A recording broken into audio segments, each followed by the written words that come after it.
Orphan, Bounty Hunter, Leader, Boba Fett. The galaxy of Star Wars is filled with countless memorable and unique characters, ranging from powerful Force users to unscrupulous smugglers.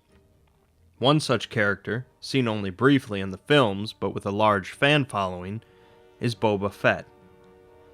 Throughout the years, Boba Fett's story has been expanded greatly beyond being just a bounty hunter, and has become a favorite among Star Wars characters. Boba Fett is the complete clone of a Mandalorian bounty hunter, Jango Fett. Jango was contracted to be the template for a clone army to be used by the Galactic Republic. Jango agreed to do so for a considerable amount of money, as well as a single special request, a clone for his own purposes, with none of the genetic modifications and growth accelerations that the other clones received. Jango named this clone Boba, and began raising him as his son on the planet of Kamino.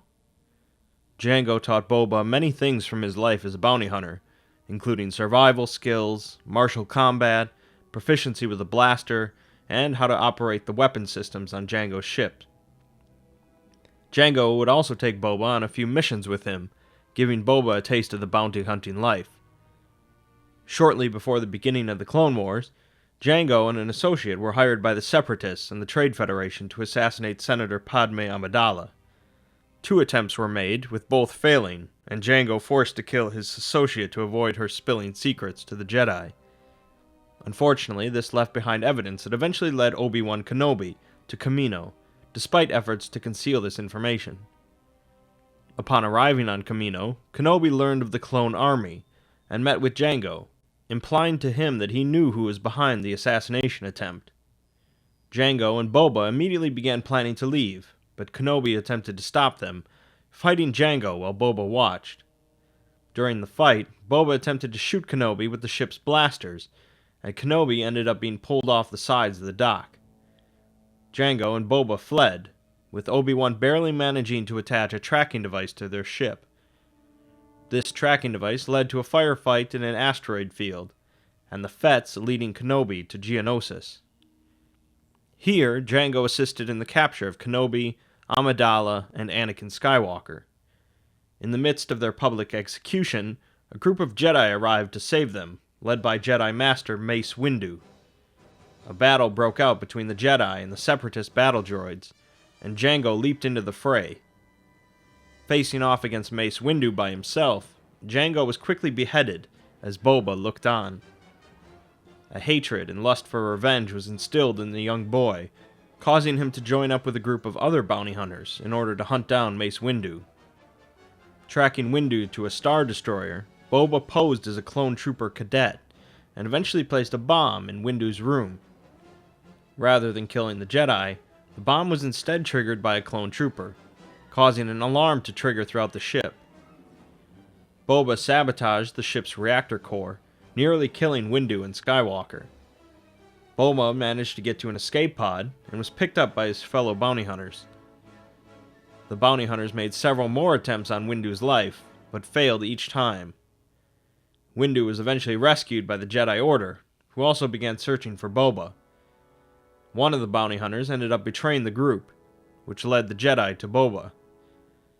Boba and another bounty hunter were captured, his father's ship was destroyed, and Boba continued to harbor his lust for revenge against Windu. Boba was imprisoned on Coruscant before escaping shortly later, and forming a small bounty hunter syndicate headquartered on Tatooine. This syndicate only performed a couple jobs before Boba was betrayed by one of the group, and went on the run again. From here on, Boba worked mostly alone as a bounty hunter, gaining a fearsome reputation in the process. He had his father's Mandalorian armor resized for his body, although he repainted the colors, and took on many jobs during the Clone Wars.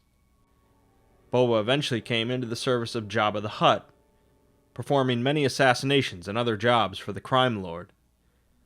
For many of his kills, Boba developed a reputation for disintegrating his targets. Towards the end of the Clone Wars, Boba encountered Anakin Skywalker for the first time, convincing him that he had vital information that he needed to deliver to the Supreme Chancellor.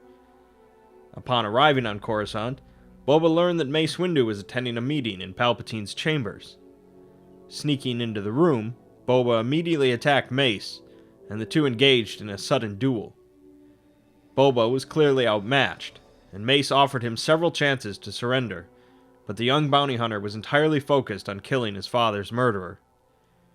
Just as it seemed that Boba was going to give Mace no choice but to kill him, Palpatine arrived and halted the fight. Mace was dismissed, and Boba learned that Palpatine and him shared a common enemy.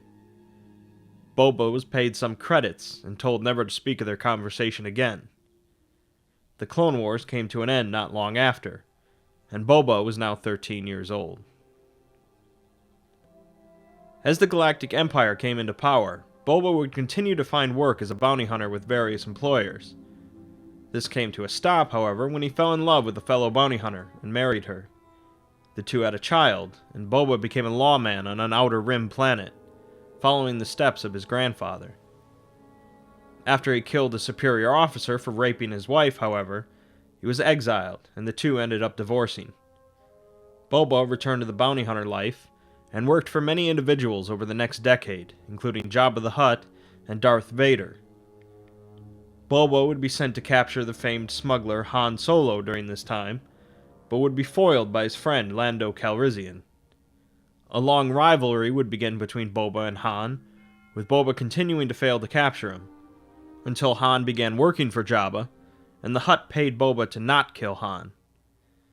Eventually, Vader would hire Boba and a number of other bounty hunters to capture Han Solo.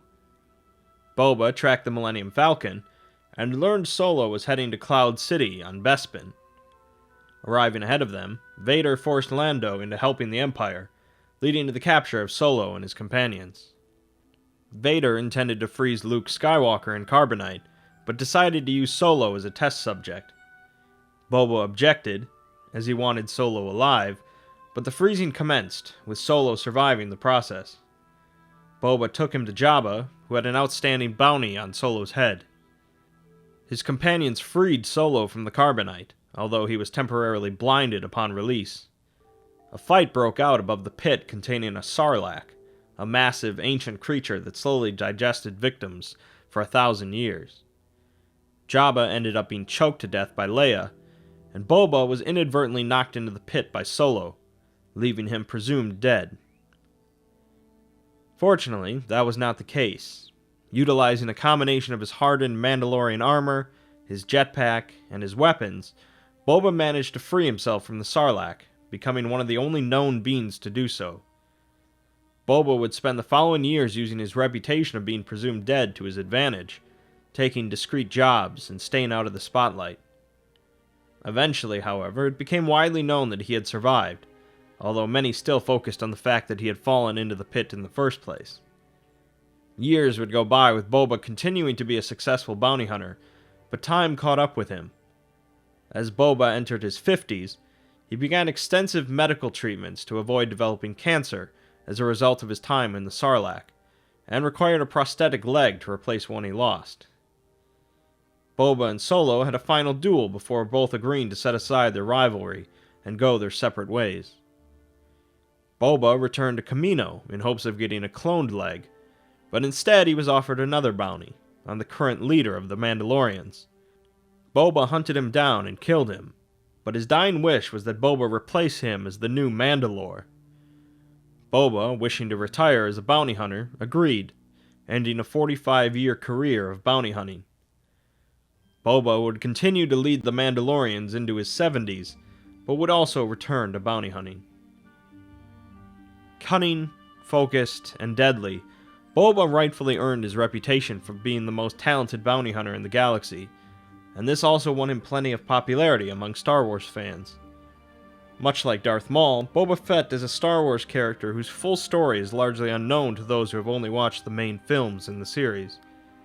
Within a universe of supernatural abilities and lightsabers, it's very fascinating to see characters that can hold their own with just technology and talent, and no one did it with as much style as Boba Fett.